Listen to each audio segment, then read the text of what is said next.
Ele estava aqui no meio do deserto, foi tentado pelo diabo, mas depois ele já estava na região da Samaria. O tabernáculo começou a se mover, assim como Deus já havia dado dicas para Moisés, que o tabernáculo deveria ter lugares e sair andando, mas que um dia repousaria em um templo, entendeu? Por isso foi construído o templo de Salomão. Mas antes disso, antes de chegar à plenitude do tempo, para ter o templo, tinha que sair viajando. Para quê? Preservar a vida do povo ao lado. Jesus foi de lugares em lugares, percorria Jesus todas as cidades, todas as vilas, curando os seus enfermos, preservando a vida. Ele veio, mas para preservar a vida na totalidade, a vida precisa estar em meio à cruz. Ele se entregou. Assim como quando foi construído o tabernáculo, Deus veio primeiro da arca para fora, para que o homem viesse de fora para a arca, Jesus fez a mesma coisa. A arca veio para fora. A arca era Deus. Ela tabernaculou aqui na terra num corpo humano. Ela fez a peregrinação até o lugar do sacrifício. Ela veio até o lugar do sacrifício. Só que é a própria arca, ela é o próprio sacrifício. Então ele veio do lugar santo. Ele peregrinou até chegar à morte e a morte de cruz. Ele tomou sobre si as tuas e as minhas enfermidades. E a Bíblia diz em Isaías, foi caminhando como um renovo, como uma árvore, uma raiz de uma terra seca. Por isso que ele é a raiz da terra de Davi. Ele foi andando. Ele foi julgado pelas leis que ele mesmo criou. Ele se submeteu ao erro do julgamento da lei, que foi errado. Ele caminhou daquele momento, quando chegou na fortaleza Antônia, onde estava ali o Pôncio Pilatos. Ele foi ao lugar onde estava o rei Herodes. Ele voltou à fortaleza Antônia, e lá ele apanhou num lugar, ele apanhou no outro, e ele pegou aquela cruz com aproximadamente 50, 60 quilos, colocou nas suas costas.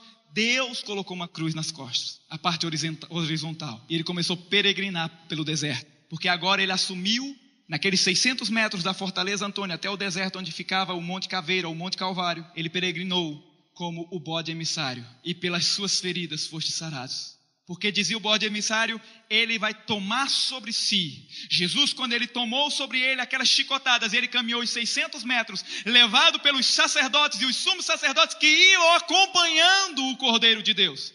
Por isso que quando João olhou para Jesus, João 1:19, 29, diz desse jeito: eis o Cordeiro de Deus que tira o pecado do mundo. Jesus foi, levando sobre ele como bode emissário, mas ele precisava também ser sacrificado no tabernáculo, no meio da cruz. Ele foi pendurado no madeiro. Diz a Bíblia que nenhum dos seus ossos foram rompidos, foram quebrados, para que se cumprisse a profecia. Naquela cruz ele foi posto por nós, e mais uma vez a cruz era bem maior que ele. No centro da cruz havia uma arca feita da raiz da terra. Havia uma arca betumada por dentro e por fora, e Deus dentro dela. No meio da cruz estava sendo aspergido, não sei quantas vezes, mas Jesus fala na cruz 7 discursos, 7 vezes ele fala, 7 está na cruz de novo. O primeiro deles, perdoar-lhes porque eles não sabem o que fazem. O último deles, ele diz, a ti entrego o meu espírito. 7 vezes ele fala. Quando ele está lá naquela cruz, ele é a arca do Deus vivo. Jeová subiu a cruz. Como nós podemos dizer que Jeová é o nosso inimigo se foi Jeová que foi a cruz? Como eu posso dizer que o meu Deus mata e Deus fere se foi ele quem entregou a vida dele na cruz do Calvário? Ele subiu ali, ele era a arca do Deus vivo, ele era Deus em pessoa, ele era Deus em carne, mas ele não usurpou ser igual a Deus. Seu sangue foi jorrado, foi derramado na cruz do Calvário. O seu sacrifício foi aceito por Deus, mas Deus teve que dar as costas para ele por causa do pecado.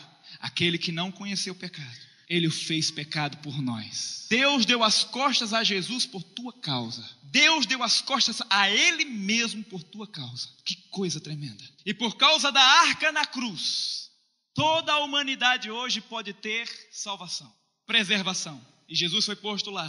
Sua direita e sua esquerda haviam 2 ladrões. Diz que um começou a praguejar contra ele, mas o outro disse, você não teme a Deus estando na mesma condenação que ele? Olha o que o ladrão falou, cara, ao nosso lado é Deus. Você não teme a Deus estando na mesma condenação que Deus? Você está crucificado como Deus está. Deus foi crucificado. Se Jesus não é Deus, então eu não vou parar de pregar. Você está entendendo? Choca muita gente, mas é Bíblia. A nossa tradição, nossa religião não permite isso, mas é Bíblia. Quando ele começa a olhar para aquele camarada, o camarada diz, Senhor, lembra-te de mim quando entrar no teu reino. Aquele homem que está em frangalhos, sofrendo, dor como você e eu, porque ele rejeitou o que ele era. se esvaziou. Ele diz desse jeito: em verdade te digo, hoje mesmo estarás no paraíso. Rei é rei em qualquer situação. Está sofrendo? Está na prova? Você continua sendo rei e sacerdote. Viva como rei, independente da cruz nas suas costas. Jesus falou desse jeito: em verdade te digo, hoje mesmo estarás comigo no paraíso. Ele não falou desse jeito: você não está vendo como eu estou, não? Você não está vendo meu sofrimento, não? Não. Ele sabia que ele era a arca. Ele sabia que ele tinha a presença do Deus vivo. Ele falava como vitorioso, mesmo condenado. Ele deu o último suspiro, ele morreu na cruz do Calvário. O sangue foi derramado mediante a cruz.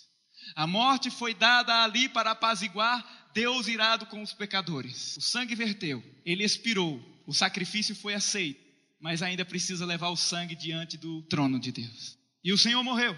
E muita gente prega que Jesus desceu da cruz, foi ao inferno e já chegou chutando cão todo para todo lado. Não.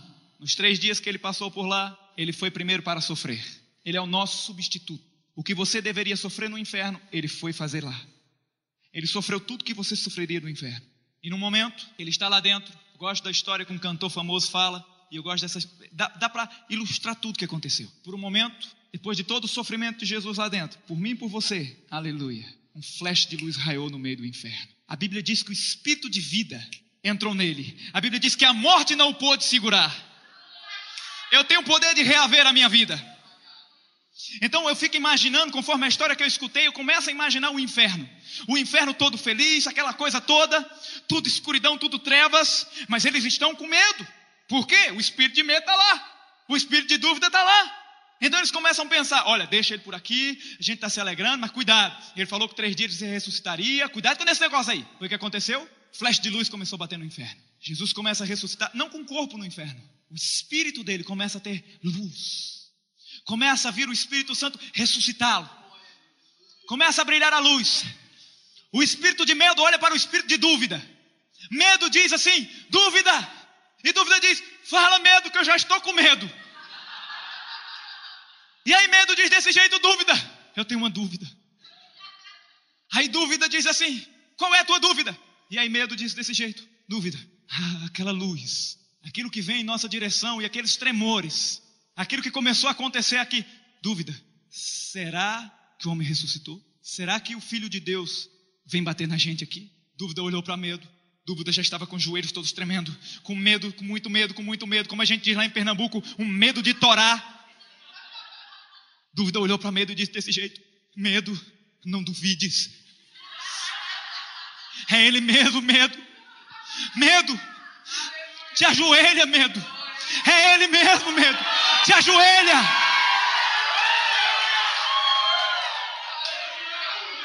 Talvez uma porta tinha dividindo os dois. Talvez uma porta, uma câmara, colocando onde Jesus estava. Mas quando o Espírito de vida entrou nele, as portas do inferno não prevalecem. Pá! Caiu a porta. Da descendência da mulher virá um que esmagará a cabeça da serpente. Serpente, cadê você? Não se esconda. Pedro diz: ele proclamou a espíritos em cadeia ou em prisão. Não pregue que ele pregou. A tradução pregou está errada. Ele proclamou. Jesus não foi salvar demônio, não foi salvar ninguém que estava no inferno. Ele proclamou. Sabe o quê? O que é proclamar? Eu sou o rei, me dê as chaves da morte e do inferno. Coloque a cabeça e se dobre aqui nos meus pés. Proclamou a espíritos em prisão. Pegou a chave da morte e do inferno. A gente aqui está imaginando que aconteceu algo como isso. A Bíblia narra algumas coisas e a gente começa a prefigurar. Então coloque aí a cabeça agora. Por causa dos meus irmãos lá em Belo Horizonte. Por causa de cada um que você enganou. Por causa do meu filho Adão. Coloca a cabeça aqui. Eu prometi que eu ia desembarcar a arca. Coloca a cabeça aqui. Coloca a cabeça aqui.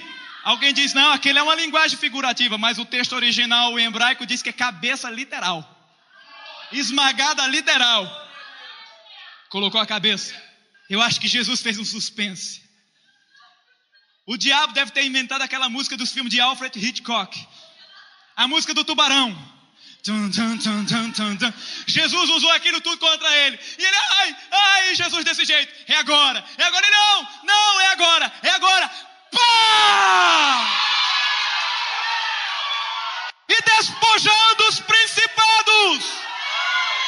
expôs publicamente e deles triunfou na cruz do Calvário. Quando um reino despojava o outro, colocavam nus para caminhar diante do seu reino, despojado. Muitas vezes eles colocavam um jumentinho, pegava o líder ou o rei, e eles faziam dessa maneira para despojar. O rei ia de costas, o jumentinho ia correndo, e o rei com as mãos amarradas, com o maior medo, nu. E todos começavam a olhar e gargalhar da cara daquele que se dizia rei, e o verdadeiro rei que havia tomado o reinado. Estava todo mundo rindo deles. Jesus despojou os principados, as potestades. Só que não acabou por aí. Perto do inferno havia um lugar chamado cativeiro, seio de Abraão, dividido por um grande abismo, diz a Bíblia. E a Bíblia diz que quando ele ressuscitou, ele levou cativo o cativeiro. Aleluia. O povo nenhum podia ir para o céu, então ia para uma antessala. Eles não podiam entrar no céu porque nenhum homem entrou no céu.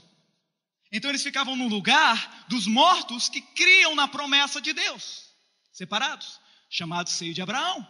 E os que não criam ficavam no lugar chamado o Hades, o inferno, o Sheol. Jesus fez isso. A chave de quê? Da morte e do inferno. Ele migrou para o outro lado do seio de Abraão agora. Um dia eu interpretei um pastor chamado David Larson. Ele falava em espanhol e interpretava na mensagem dele. E eu quero usar o que ele falou, eu quero usar na minha mensagem hoje. Jesus chegou no momento. Lá estava preso Daniel, Sadraque, Mesaque e Abednego. Davi estava preso ali. Abraão estava, todos estavam ali presos, esperando a promessa. No lugar dos mortos, mas eles não conseguiam ver o que estava no céu, só crendo na promessa. Mas porque nós não havíamos sido redimidos, eles não alcançaram a promessa. E o pastor dizia desse jeito, quando ele estava pregando. Jesus chegou diante de Daniel, quando chegou na carceragem para abrir, e Daniel fez: quem és tu? Ele falou: eu sou aquele que amarrou a boca dos leões no dia em que você foi preso. Sadraque, Mesaque e Abednego chegou. Quando ele chegou: quem és tu? Ele falou: eu sou o quarto homem que estava na fornalha. Eu vim te libertar. Ele juntou todo mundo, juntou tudo consigo. E a Bíblia diz que ao terceiro dia, Lucas 24, versículo 6, as mulheres foram procurar. E os anjos disseram desse jeito: por que vocês procuram entre os mortos aquele que vive? Por que vocês procuram entre os mortos aquele que vive? Ele ressuscitou. Abra em João, aleluia, João 20, 16, João 20, 16, glórias ao santo nome do Senhor Jesus. João 20, 16 diz a palavra do Senhor: no momento em que ele ressuscitou e foi visto pela primeira mulher, a Maria, disse-lhe Jesus: Maria. Ela voltando-se disse, em hebraico Rabone, que quer dizer mestre.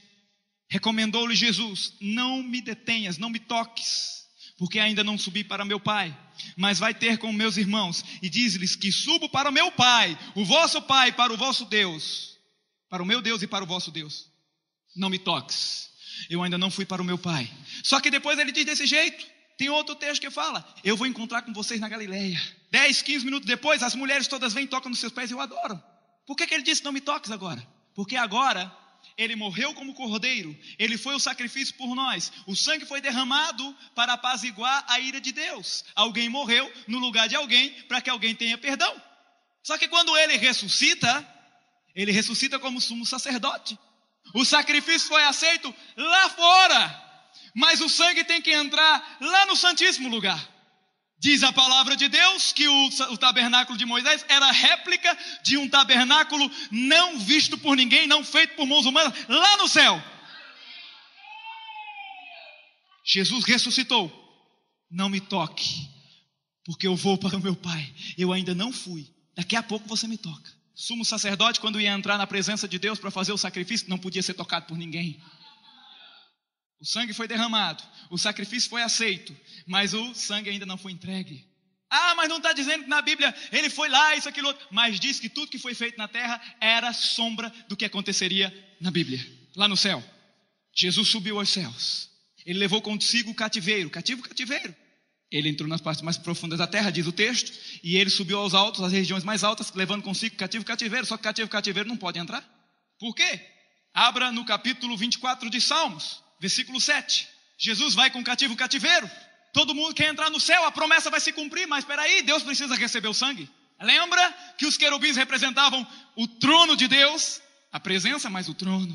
Quando eles chegam diante dos portais eternos dos céus, o povo que acreditou nele, que veio do cativeiro, começa a cantar ou gritar dessa maneira: levantai, ó portas, as vossas cabeças, levantai, ó portais eternos, para que entre o Rei da Glória.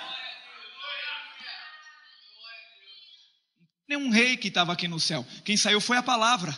Não foi o homem que saiu daqui do céu, foi a palavra. Então os anjos perguntam: quem é esse Rei da Glória? Quem é o Rei da Glória? Aí o povo que estava com ele diz desse jeito: o Senhor forte e poderoso, o Senhor poderoso nas batalhas, acabou de vencer. Levantai, ó portas, as vossas cabeças, levantai, ó portais eternos, para que entre o Rei da Glória. Os anjos perguntam de novo, porque nenhum homem entrou no céu até então: quem é esse Rei da Glória? O Senhor dos Exércitos, Ele é o Rei da Glória. Eu sou a porta. Ele abriu ele mesmo o portal eterno. Jesus entrou, o povo ficou do lado de fora. Por quê? O santuário, só quem entrava era o sumo sacerdote. O povo ficava lá fora esperando o sumo sacerdote fazer assim com a mão. Ninguém pode entrar no céu ainda, ninguém pode festejar ainda. Deus precisa receber o sangue tem que ser de um cordeiro puro, imaculado. E o sumo sacerdote não pode estar em pecado. Ele não estava em pecado, ele era o cordeiro de Deus puro. Entrou diante do pai. Alguns dizem desse jeito: ele chegou lá e disse: meu pai. Ele disse: oi querido, eu te amo. Não foi isso. Sumo sacerdote não tinha essa conversa, tinha que levar o sangue diante do trono de Deus, aquele que nós um dia veremos, aquele que Jesus disse desse jeito assim: eu te darei o direito de sentar no meu trono comigo. A Bíblia diz: nós estamos sentados à destra com Cristo. Ele diz: eu vou te dar o direito de você sentar comigo no meu trono. Diz em Apocalipse isso. Chegou diante do trono de Deus com sangue. Só que o sumo sacerdote, quando ele era ungido a sumo sacerdote, ele tinha que ter sangue na orelha, ele tinha que ter sangue no dedo e no dedão do pé. Jesus tinha sangue na cabeça, no peito, no pé, em todo o seu corpo. O sumo sacerdote estava lá com o seu sangue próprio. Chegou diante do Pai, aspergiu sobre os querubins, aspergiu sobre o lugar do altar de ouro puro. O trono dele é de ouro puro. Aspergiu por 7 vezes, talvez em forma de cruz mais uma vez. Ele aspergiu, Deus aceitou, Deus foi apaziguado. Alguém precisava morrer, alguém já morreu, Deus aceitou. Não precisa mais morrer. Todos, o salário do pecado é a morte, mas o dom gratuito de Deus é a vida eterna, através do seu Filho, Jesus Cristo.